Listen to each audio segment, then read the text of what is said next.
Steve, let's talk about reasonable risk, because there was the debate on Tuesday night, as you say, that I moderated. The rules from the Cleveland Clinic could not have been more clear.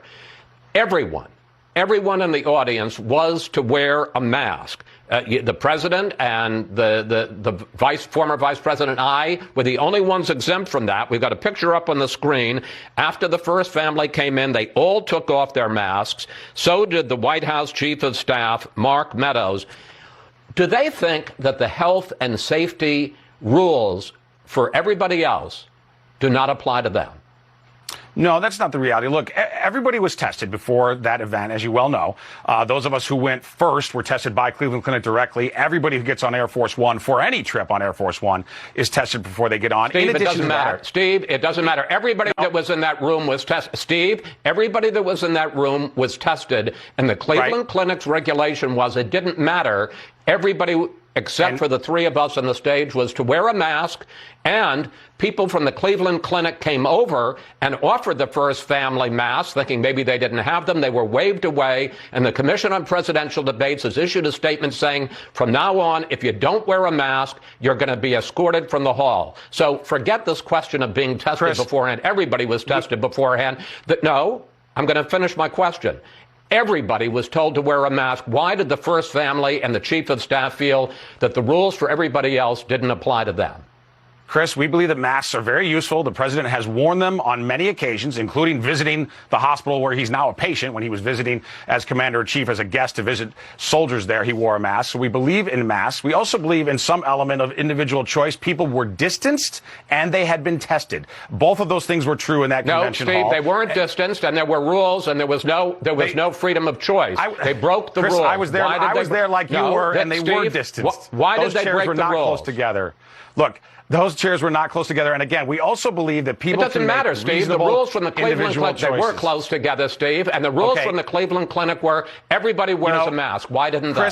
Chris, the way you're starting to harangue me now actually reminds me of what you did to the president during that debate on Tuesday night when he had to debate not just Joe. No, and he had to debate not just Joe Biden, but you as well. You were not a neutral moderator then. I don't mind tough questions. I welcome reasonably tough questions. But what I don't think is okay is for you to become the effective opposition to the president. Okay, and everyone there was tested in the crowd. They were distanced from each other. People can make reasonable decisions for themselves.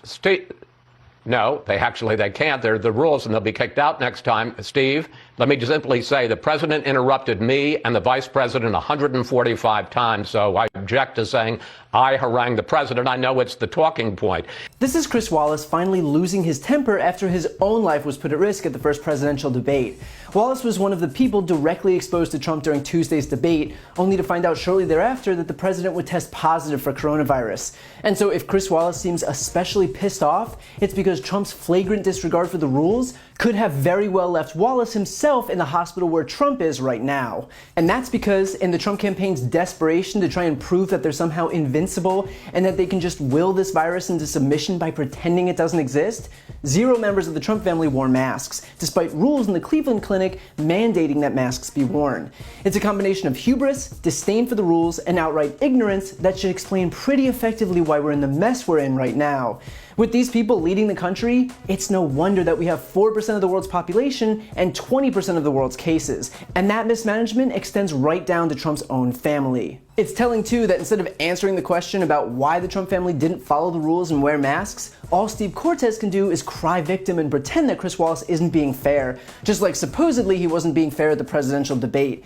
But that is what the right does. They break the rules in epic fashion, and then when they're called out for it, they pretend that they're the ones being attacked. They're the victims. And it is getting so tired that even Chris Wallace shuts it down immediately. And just to address a few other points brought up in this interview, Cortes and the White House lean on this idea that all they have to say to give themselves cover is that people were tested beforehand. And the intent is to absolve themselves for not taking other precautions like wearing masks. But clearly getting tested isn't enough, because people are still getting it. So how can you point to something as some catch-all solution when the problem it's supposed to solve is only getting worse? You can't say, well, people were tested, so we're all good, when what followed was a spate of people contracting the virus, including Donald and Melania, Chris Christie, Kellyanne Conway, Ronna McDaniel, Hope Hicks, Trump's campaign manager Bill Stepien and his assistant Nick Luna, Senators Mike Lee, Ron Johnson, and Tom Tillis. When that many people catch the virus at an event where there was testing, then guess what? Testing obviously isn't enough.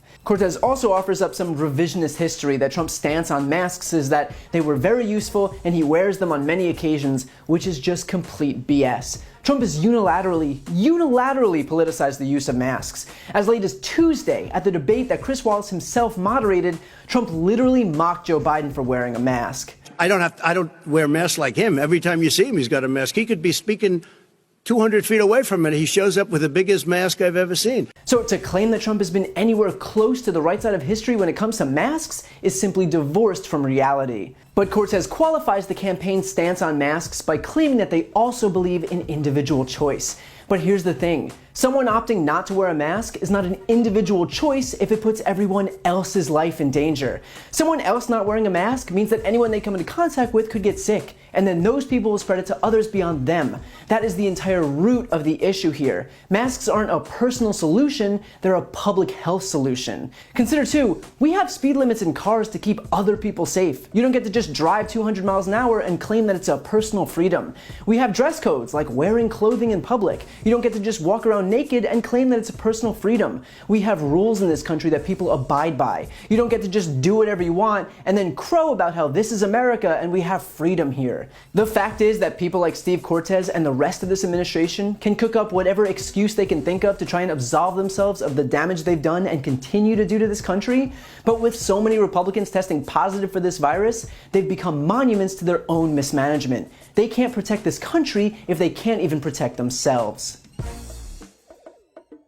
I have an announcement, and that is that I'll be live streaming the next debate between Kamala Harris and Mike Pence on Wednesday, October 7th with a special pre-show guest, Mary Trump. So to watch our commentary and then hear my real-time fact-checking of the debate, head on over to my YouTube channel, and next to the debate video at the top of the page, click Set Reminder. See you Wednesday at 8 p.m. Eastern, 5 p.m. Pacific.